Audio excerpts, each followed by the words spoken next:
Hello, story lovers. Get ready to be moved. Today we're diving into a hilarious and heartwarming tale of suburban showdowns, clashing personalities, and cows. It's a story packed with intrigue, compelling twists, and a whole lot of Karen chaos. If you love stories that are both entertaining and touch your heart, then make sure to subscribe so you don't miss any of our upcoming adventures. Now let's head to Willow Creek Estates and witness the utter uproar begin. The wrought iron gates of Willow Creek Estates, gleaming under the relentless Oakhaven sun, proclaimed an image of refined suburban bliss. Manicured lawns stretched like emerald carpets between perfectly spaced houses, each a testament to beige conformity and meticulously maintained facades. It was a place where mailboxes stood at attention, flowerbeds bloomed in pre-approved pallets, and even the shadows seemed to fall in neat, predictable lines. Yet, just beyond this carefully constructed tranquility, nestled on a slightly larger plot stubbornly clinging to the past, lay Martha Peterson's property. It was a 2-acre anomaly, a verdant island in a sea of stucco sameness, a place where the grass grew a little wilder, the trees cast generous, unpruned shade, and most notably where 5 cows contentedly grazed. Martha, with her sun-wrinkled smile and hands calloused from years of honest work alongside her late husband George, was a woman of quiet strength.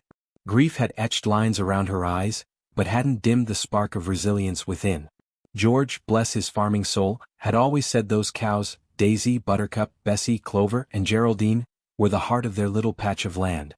They were more than livestock, they were living, breathing memories of a life shared, a legacy he'd entrusted to her. Moving to Willow Creek after George's passing wasn't her choice exactly. It was George's long-held dream, a promise made years ago when land prices were lower and Willow Creek was just a whisper of future development on the edge of Oakhaven's expanding sprawl. He'd envisioned retirement there, a gentler pace, perhaps even tending a small garden in their golden years. Now Martha found herself in Willow Creek alone, surrounded by pristine perfection and the echoing silence of an empty house, except for the comforting lowing of her bovine companions in the pasture. Patricia Worthington, on the other hand, was a creature of Willow Creek through and through. She had sculpted herself in its image, sharp angles, polished surfaces, and an unwavering dedication to maintaining the illusion of upper-crust living. As head of the HOA Architectural Committee and de facto social arbiter, Patty wielded considerable influence, her pronouncements on acceptable landscaping and holiday decor carrying the weight of suburban law. Her days were filled with scrutinizing paint swatches, mediating fence height disputes, and most importantly safeguarding the all-important property values. For Patty, Willow Creek wasn't just a neighborhood, it was a meticulously curated ecosystem, and she was its self-appointed warden against any and all perceived threats to its delicate balance. The arrival of Martha and her cows was, to Patty, an ecological disaster of epic proportions. She first noticed them on her morning power walk, the rhythmic muenji carrying on the gentle breeze. At first, she dismissed it as some kind of garden gnome malfunction. But then she saw them, 5 hulking, undeniably bovine creatures, peacefully chewing cud in Martha's back pasture, a mere 2 streets over from her own perfectly symmetrical rose garden. It was an affront, a visual dissonance that jarred Patty to her very core. Cows in Willow Creek Estates? It was simply unthinkable. Patty, ever the diplomat in her own mind, decided on a neighborly approach. Armed with a freshly baked, store-bought, of course, lemon loaf and a smile as brittle as meringue, she marched over to Martha's property. Martha, surprised but welcoming, invited Patty onto her porch. The lemon loaf exchange was brief and strained, overshadowed by the unmentioned but glaring issue, the elephant, or rather, the cows in the pasture. Patty, after some strained pleasantries about Martha's lovely older home, finally broached the subject, her voice dripping with saccharine concern. "You know, Martha dear," she began, her smile never quite reaching her eyes, "Willow Creek is just so particular about maintaining its aesthetic.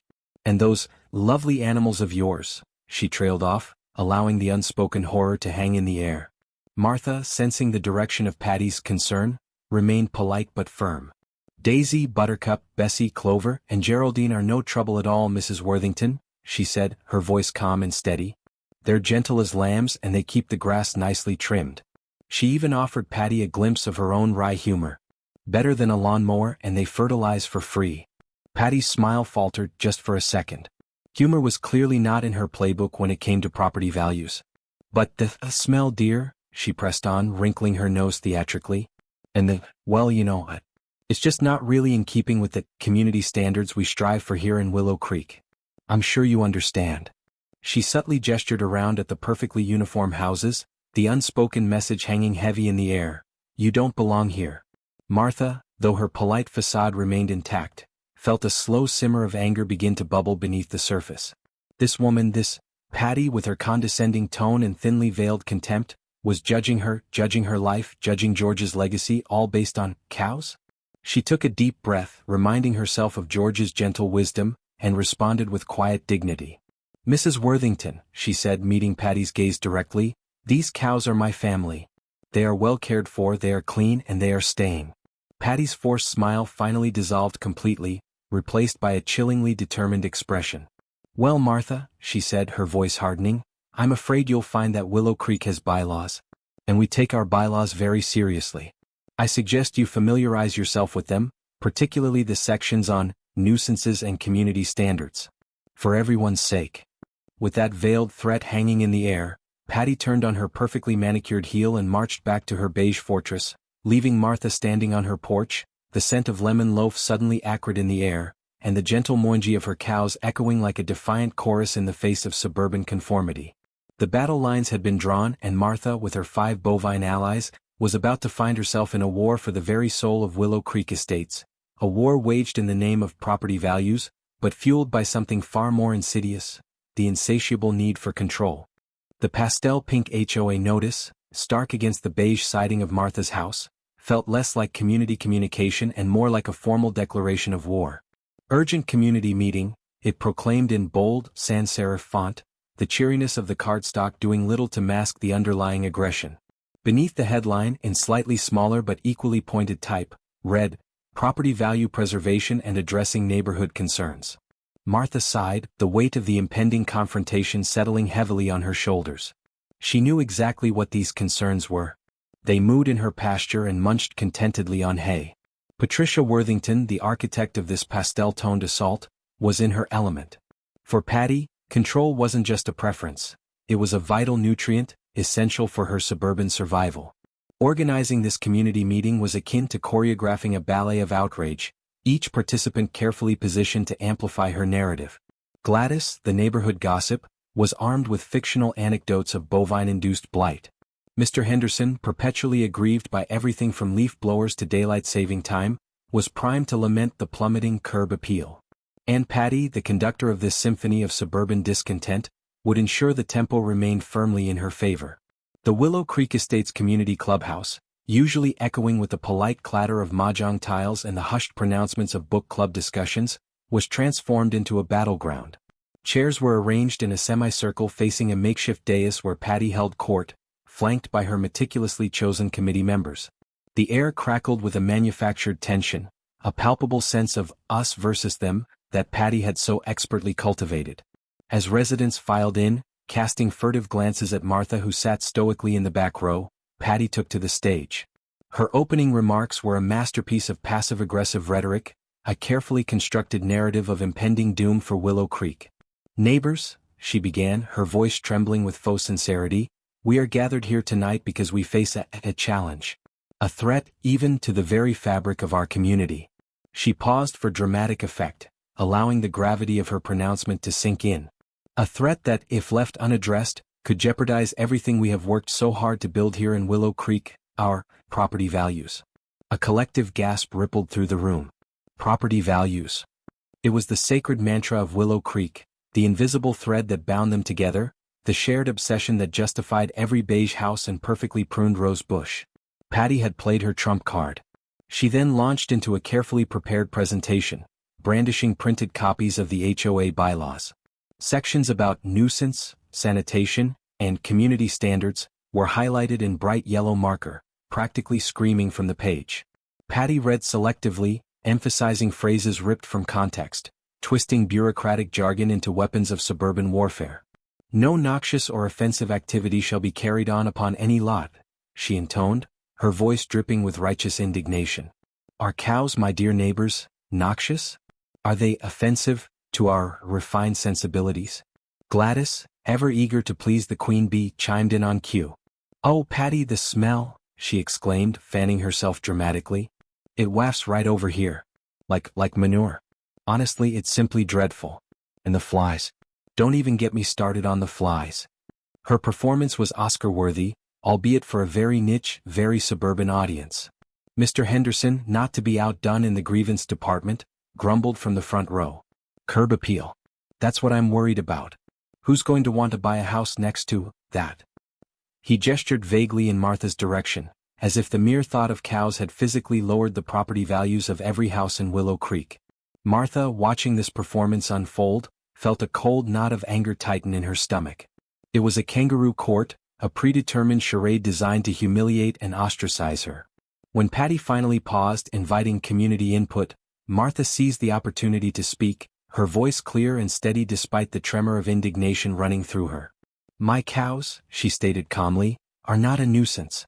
They are clean, they are quiet, and they are well maintained. They are not violating any actual bylaws. Before she could elaborate, Patty pounced. But Martha dear, she interrupted, her voice dripping with condescension, surely you can see that they are incompatible with the spirit of Willow Creek. We have standards to uphold. Property values to protect. The phrase hung in the air like a threat, effectively silencing any further attempts by Martha to reason with the mob. However, Patty's carefully orchestrated performance wasn't entirely without its flaws. In the back of the room, a younger couple, the Millers, exchanged uneasy glances. New to Willow Creek, they hadn't fully absorbed the community's obsession with conformity. Excuse me, Sarah Miller spoke up hesitantly, but are we sure the bylaws actually prohibit cows? It seems a bit vague. A ripple of murmuring went through the room. Patty, momentarily thrown off balance, quickly recovered, dismissing the Miller's concerns with a wave of her perfectly manicured hand. Oh darling, the spirit of the bylaws is clear. And frankly, some things are just understood. We are Willow Creek Estates, not a farm. Then a deeper, more resonant voice cut through the manufactured outrage. I believe the young lady has a point. All heads turned to Mr. Abernathy, a retired lawyer known for his meticulous attention to detail and his utter disdain for suburban drama.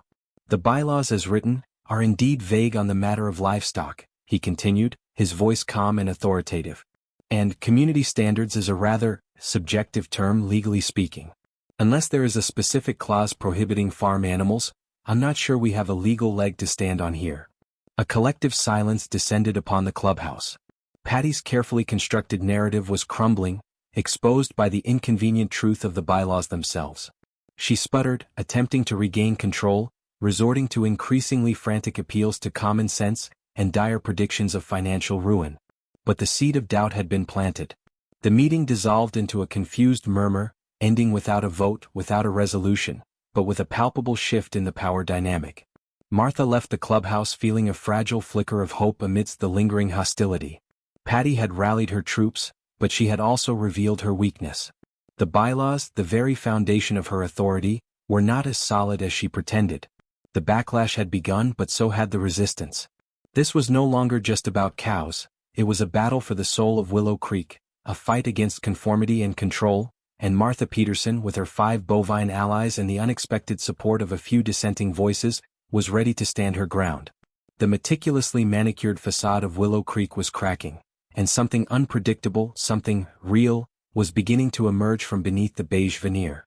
The sterile white envelope, bearing the official-looking seal of the Willow Creek Estates Homeowners Association and certified mail insignia, landed on Martha's doorstep like a miniature avalanche.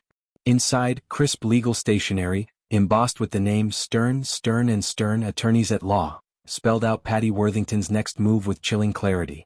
The letter, penned by a Mr. Stern who sounded as humorless as his name, was a masterpiece of legal intimidation. It cited chapter and verse of the HOA bylaws, twisting vague clauses into concrete accusations, alleging multiple violations, and demanding the immediate and permanent removal of livestock from Martha's property. The thinly veiled threat of escalating fines and further legal action hung heavy in the air, a stark reminder that Patty was playing for keeps. Martha, though her hands trembled slightly as she read the letter, refused to crumble. She may have been a widow facing down a suburban juggernaut, but she was also a Peterson, and Petersons, as George always said, didn't back down from a fight, especially when it was about what was right. Taking a deep breath, she reached for the phone and dialed the number of Sarah Jenkins, a young lawyer recommended by a friend at her church. Sarah, with her infectious enthusiasm and a reputation for taking on underdog cases, listened intently to Martha's story, a smile slowly spreading across her face as Martha described the bovine-based suburban drama unfolding in Willow Creek. Cows versus Karen? I'm in, Sarah declared, a spark of delighted amusement in her voice. Pro bono representation secured, Martha felt a surge of renewed determination. Sarah Jenkins, true to her word, responded with legal firepower of her own. Her letter to Mr. Stern was a masterclass in legal jujitsu, dissecting his arguments with surgical precision and turning the HOA's own bylaws against them. She highlighted the very vagueness of the clauses they cited, arguing that nuisance and community standards were subjective terms, open to interpretation, and certainly not explicitly prohibiting well-maintained livestock on properties of Martha's size. She even subtly hinted at the discriminatory nature of the complaint, suggesting that targeting Martha's traditional lifestyle while ignoring other potential nuisances, like say Mr. Henderson's ear-splitting leaf-blowing sessions at 7 a.m., smacked of selective enforcement. The legal volley had begun and Martha, armed with Sarah's sharp legal mind, felt like she had a fighting chance. But Patty Worthington wasn't just waging a legal war, she was fighting a public relations battle, and in Willow Creek, perception was everything. Enlisting her loyal lieutenants, Gladys and Mr. Henderson, Patty unleashed the next phase of her campaign, lawn signs. Overnight, like brightly colored fungi sprouting on manicured lawns, signs appeared throughout Willow Creek, their message stark and accusatory: protect property values. No cows in Willow Creek, emblazoned in aggressive red letters on a stark white background.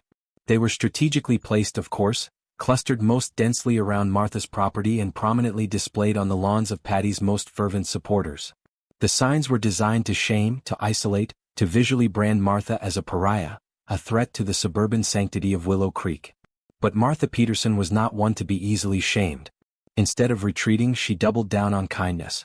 Armed with George's old cookie recipes and a heart full of quiet defiance, Martha began baking. Oatmeal raisin, chocolate chip, peanut butter, the aroma of warm cookies wafted through Willow Creek, a fragrant counterpoint to the shrill pronouncements of the lawn signs. She personally delivered plates of cookies to her neighbors, a warm smile and a friendly word for each, even those with "No cows" signs proudly displayed on their lawns. It was a radical act of suburban subversion, disarming in its simplicity and surprisingly effective. And then she had an even bolder idea. Remembering George's stories of how much joy the cows brought to children on their old farm, Martha put up a small hand-painted sign near her pasture. Visit the cows. Gentle and friendly. Children welcome. Soon, curious children, drawn by the novelty of actual cows in their beige suburb, began to appear, their parents cautiously trailing behind. Martha, with her gentle demeanor and easy smile, welcomed them all, patiently explaining the cows' names, their habits, letting the children pet their soft noses and marvel at their gentle giants. Daisy, Buttercup, Bessie, Clover, and Geraldine, sensing the children's innocent delight, became instant celebrities, beloved figures in Willow Creek, their gentle mooing a soundtrack to unexpected joy in a place obsessed with manufactured perfection. The tide was subtly beginning to turn. The Millers, inspired by Martha's quiet resilience and disgusted by Patty's heavy-handed tactics, started going door to door, not with accusations but with questions. "Do you really think the cows are hurting property values?" they asked, "or is this really about something else?" Mr. Abernathy, armed with his legal expertise and dry wit, began hosting informal bylaw clarification sessions in his living room, patiently explaining to confused neighbors the legal loopholes Patty was exploiting and the actual wording of the HOA rules. Slowly, a small but determined group of pro-cow residents began to coalesce, united not by a love of livestock, but by a growing unease with Patty's authoritarian control and a dawning appreciation for Martha's quiet dignity. They started circulating their own petition, not to ban cows, but to amend the bylaws, to explicitly allow for small-scale, well-maintained livestock on larger properties, a direct challenge to Patty's interpretation and her iron grip on Willow Creek. Willow Creek Estates, once a bastion of beige uniformity, was now a riot of visual and ideological dissonance. Legal letters flew back and forth, lawn signs clashed in ideological warfare, the sweet scent of cookies mingled with the faint, earthy aroma of hay, and whispered conversations challenged long-held assumptions. The community was wrestling with its soul, forced to confront the true meaning of property values and the cost of conformity.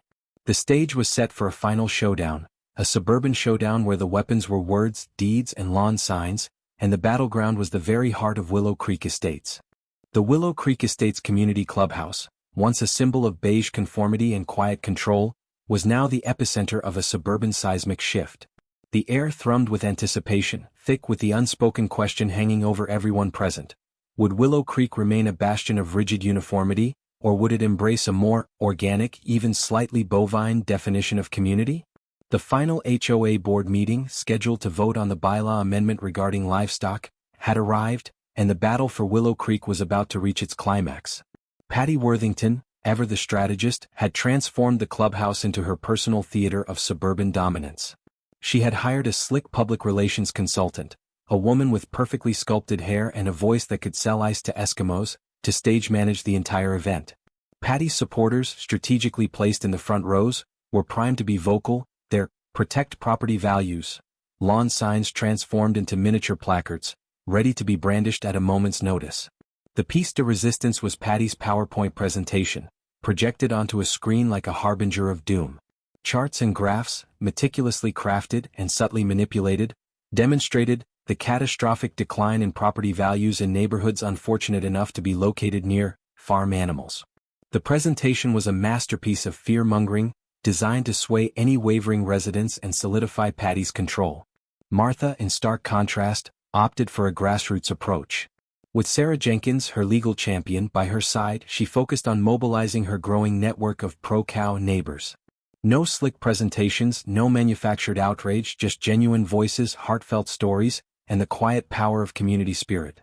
Mr. Abernathy, armed with his meticulously annotated bylaws, stood ready to dismantle Patty's legal arguments. The Miller couple, emboldened by their newfound activism, prepared to speak passionately about the true meaning of neighborhood. Aunt Martha, with her quiet dignity and a box of freshly baked cookies, an olive branch even at this late hour, prepared to simply tell her story, the story of George, of the cows, of home. And perhaps most powerfully, the children of Willow Creek, captivated by Daisy, Buttercup, Bessie, Clover, and Geraldine, had created their own arsenal of advocacy. Crayon drawings of the cows, adorning poster board, ready to be displayed as silent, irrefutable testimony to the bovine-induced joy in Willow Creek. As residents packed into the clubhouse, the tension was almost palpable.